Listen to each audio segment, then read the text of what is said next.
Like the city-state of London and the Vatican, a third city-state was officially created in 1982.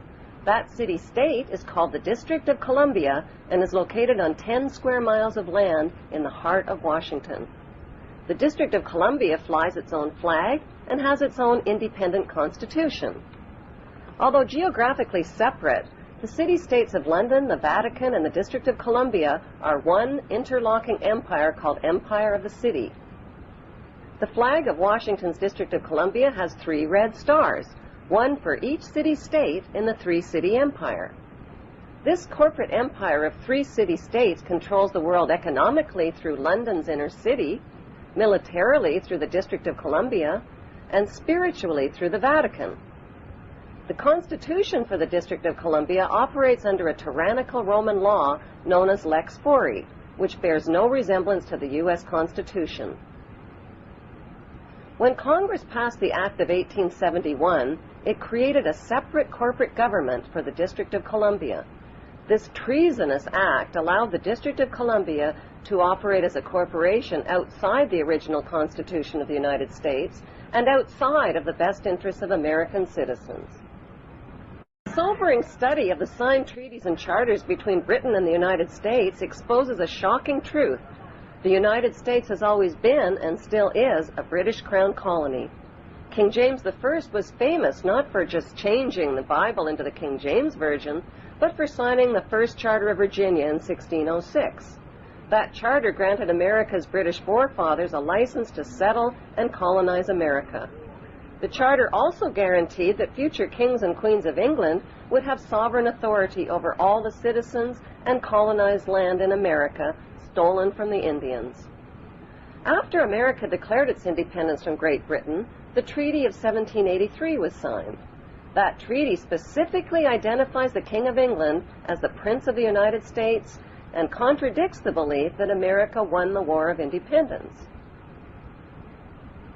Although King George III of England gave up most of his claims over his American colonies, he kept his right to continue receiving payment for his business venture of colonizing America. If America had really won the War of Independence, they would never have agreed to pay debts and reparations to the King of England. When Congress passed the 13th Amendment to the Constitution, the U.S. President was made subservient to the King of England. The 13th Amendment is called the Title of Nobility Amendment and forbids U.S. presidents and their officials from using royal titles like king or prince or baron. For some mysterious reason, the 13th Amendment, which was ratified in 1810, no longer appears on current copies of the Constitution. America's blood-soaked War of Independence against the British bankrupted America and turned its citizens into permanent debt slaves of the king. In the War of 1812, the British torched and burned to the ground the White House and all U.S. government buildings and destroyed ratification records of the U.S. Constitution. 1 century later, a corrupt U.S. Congress committed the biggest theft in world history. They passed Paul Warburg's Federal Reserve Act in 1913, handing over America's gold and silver reserves and total control of America's economy to the Rothschild banksters. Most Americans still believe that the Fed, or Federal Reserve, is the government. It is not. The Fed is a privately owned banking system whose majority Class A shareholders are the Rothschilds, Warburgs, Kuhn and Loeb, J.P. Morgan, Rockefeller, Israel Seif, and the Lehman Brothers. This private banking cartel is the Fed and is never audited and never pays taxes. They print and design America's money, which displays their symbols of an Egyptian pyramid, a Masonic all-seeing eye, and the words, "In God we trust." Who exactly is the God they trust? They also collect American taxpayers' money through the IRS. Then they loan it back again with interest to pay for roads, bridges, and other public. Most U.S. citizens believe that the United States is a country and that the President is the most powerful man on earth. The United States is not a country. It is a corporation, and the President is President of the Corporation of the United States. He and his elected officials work for the corporation, not for the American people. Since the United States is a corporation, who owns the corporation of the United States? Like Canada and Australia, whose leaders are prime ministers of the Queen and whose land is called Crown Land, the United States is just another Crown colony. Crown colonies are controlled by the empire of 3 city-states.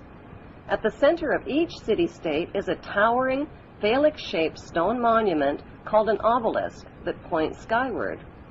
In D.C. city-state, the obelisk, known as the Washington Monument, was dedicated to Freemason George Washington by the Freemason Grand Lodge of the District of Columbia. The secretive Brotherhood of Freemasons laid the Washington obelisk's cornerstone in 1848 and contributed 22 Masonic memorial stones. 250 Masonic lodges financed the Washington Monument obelisk, including the Knights Templar Masonic Order. At the heart of London city-state is a 187-ton, 69-foot-tall Egyptian obelisk called Cleopatra's Needle. It was transported from Egypt and erected on the banks of the River Thames. In Vatican City, another Egyptian obelisk towers high above St. Peter's Square.